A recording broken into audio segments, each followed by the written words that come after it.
प्रेरणादायक और मनोरंजक कहानियों के लिए चैनल को लाइक और सब्सक्राइब करें। पिताजी अच्छे मूर्तिकार थे। वे प्रतिदिन अच्छी अच्छी मूर्तियां बनाकर बाजार में बेचने जाया करते थे। उन्होंने अपने बेटे को भी यह कला सिखाई थी।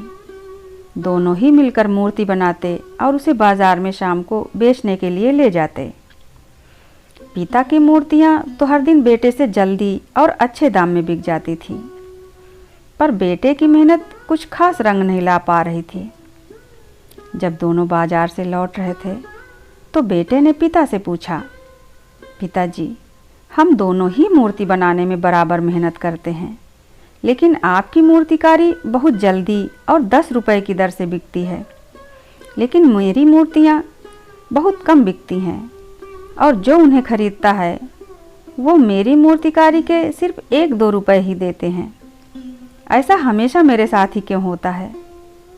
पिता ने बेटे की बात को गंभीरता से लेते हुए कहा, बेटे, मुझे पता है कि तुम मूर्तिकारी के लिए बहुत मेहनत करते हो, लेकिन तुम्हारी कला में अभी भी बहुत सारी गलतियां हैं और तुम उसे हमेशा सुधारने का प्रयास करो। जब तक तुम अपनी गलतियां सुधार नहीं लेते, तब तक मूर्ति बिकने की उम्मीद करना भी बेकार है। लड़का बहुत समझदार था। उसने तुरंत ही पिता की बातें गांठ बांध ली और गलतियां सुधारने में लग गया। वक्त बीतते गया और अब उसकी मेहनत रंग लाने लगी। बेटे की मूर्तिकारियां जल्दी से और 5 रुपए की दर से बिकने लगी। अब वह पहले से खुश था। उसने यह खुशी अपने पिताजी के साथ साझा की। पिताजी ने बेटे को खुश देखते हुए कहा, बेटा, तुम मेहनती हो, लेकिन अभी भी कुछ गलतियां रह गई हैं, इसलिए पुनः उन्हें सुधारने का प्रयत्न करो। और सुधारने की प्रक्रिया उसने जारी रखी और धीरे से उसकी मूर्तिकारियां भी अब 10 रुपए की दर से बिकने लगी। और इसी गति से अब वह कार्य करने लगा, जिसकी बदौलत अब वह पिता से भी आगे जा निकला। उसकी मूर्तिकारी अब बाजार में 20 रुपए की दर से बहुत जल्दी बिक जाती थी। एक रोज जब वे दोनों बाजार से लौट रहे थे तो बेटे ने पिता से कहा, पिताजी, अब तो मेरी मूर्तिकारी आपसे भी जल्दी और दुगने दाम में बिक जाती है। पिताजी मुस्कुराते हुए बोले, ये तो बहुत खुशी की बात है और अच्छी बात है बेटा, लेकिन अभी भी इसमें बहुत सुधार की आवश्यकता है। इसलिए तुम अपनी गलतियां हमेशा सुधारने का प्रयास करो। खुद को और भी बेहतर बनाने का प्रयास करो। बेटे के चेहरे पर थोड़ी उदासी सी छा गई। यह देख पिताजी ने पूछा, क्यों, क्या हुआ? पिताजी, आप हमेशा खुद में अच्छा बदलाव लाने और सुधार की बात ही क्यों करते हैं? अब जबकि मैं आपसे भी अच्छी मूर्तियां बना लेता हूँ और मुझे आपसे भी ज़्यादा पैसे मिलते हैं।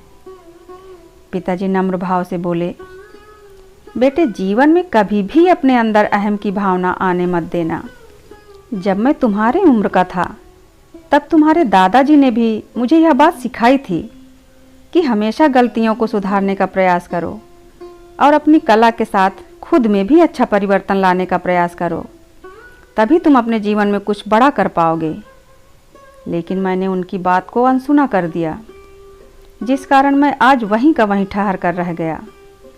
लेकिन मैं नहीं चाहता कि जो गलती मैंने अपने जीवन में दोहराई है वो तुम अपने जीवन में कभी करो।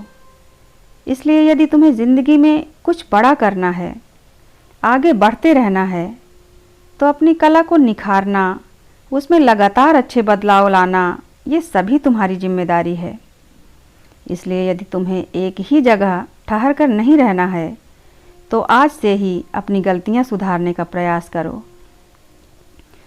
अब बेटे को अपनी सबसे बड़ी गलती का ज्ञान हो गया था और उसने ठान लिया कि अब वह लगातार बदलाव के साथ कार्य करेगा। उसने पिताजी को धन्यवाद कहा और दोनों घर के लिए चल दिए। दोस्तों, यह 100% सच है। यदि आपको जीवन में बड़े मुकाम तक पहुंचना है तो हमेशा अपने काम में नयापन लाने की कोशिश कीजिए। कुछ नया सीखने के लिए उत्सुक रहिए, क्योंकि जब तक आप दिमाग को यह संदेश नहीं देंगे कि अभी सीखने, करने और जानने के लिए बहुत कुछ बाकी है, तो आपके कदम आगे कैसे बढ़ेंगे? याद रखिए, गलतियों को सुधारने का प्रयास न करना और कुछ नया करने की कोशिश न करना ही आपकी सबसे बड़ी गलती है। धन्यवाद।